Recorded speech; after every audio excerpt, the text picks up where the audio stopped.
diinta iyo dalka iyo dadka si daacad ah inaan ugu shaqeeyo oo sharciga waafaqsan.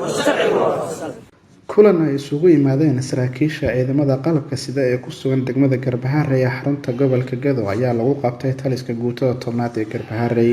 kulankan ayaa waxaa xaadir ahaa dhammaan saraakiisha taliska guutada 10aad ee ugu horeeya taliyaha guutada gaashaanle sare Warfaash Aadan Faroole, saraakiisha ururka 10aad, saraakiisha booliska, saraakiisha nabad sugidda iyo sirdoonka qaranka, kuwaas oo dhammaantood ka falgala degmada Garbaharey ee xarunta gobolka Gedo. kulankan ayaa daarnaa sidii loo dardargelin lahaa amniga degmada iyo deegaanada hoos yimaada Garbaharey, isla markaana looga hortagi lahaa dhammaan falalka argagixisnimo iyo dhagarta ay la maagan yihiin shacabka Soomaaliyeed.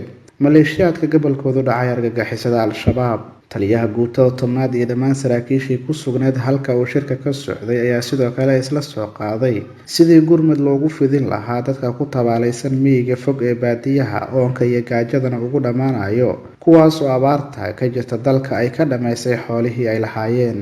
dhanka kale saraakiisha ayaa isla soo qaaday qofkii ay ka shakiyaan laamaha amniga in baaritaan la mariyo iyadoo ayna jirin cid ka hor imaan karta baaritaankaasi, lagana warsugo inta laamaha amniga ay ka gudanayaan waajibaadkooda shakhsiga ama shakhsiyaadkaasi.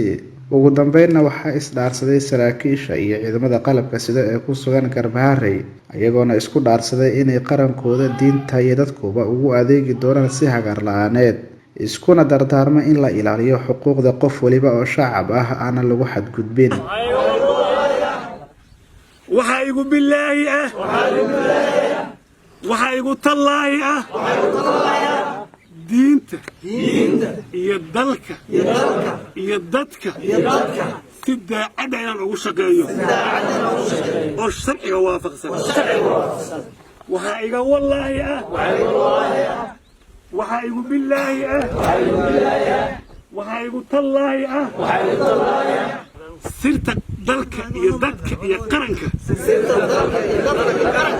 min ugu laga bilaabo inaanan bixinaynin kii sirta bixiyeen degdeg ah lagu dhaafo